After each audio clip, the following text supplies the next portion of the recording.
Саякбай Каралаев – это редкий человек, и для меня он пока непостижим. Я не специалист по этой части. Вот. Я думаю, что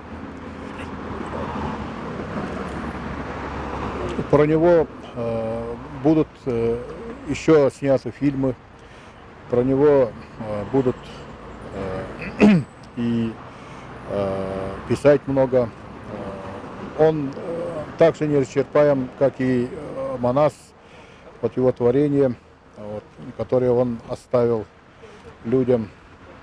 Вот однажды здесь на одной из международных конференций Чингис Айтматов рассказывал о своих встречах с Саякбаем Каралаевым. И вот сегодня мне показалось, что были отголоски вот этого его рассказа.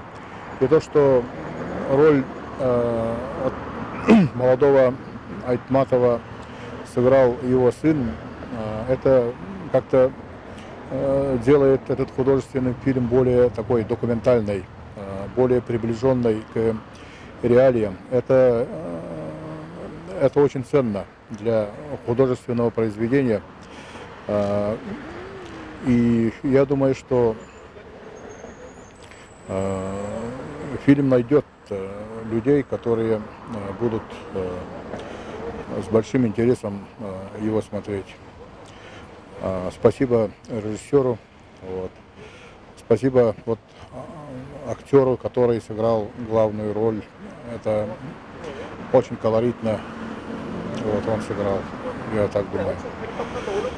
Образ, вот да? Первые впечатления у меня вот такие. Саякбай Каралаев – великий монаши, Чингис Таракулович – великий писатель. Но в этом фильме два гения, они слились, они стали, вот их объединяет великое духовное достояние, нет, состояние от кыргыза.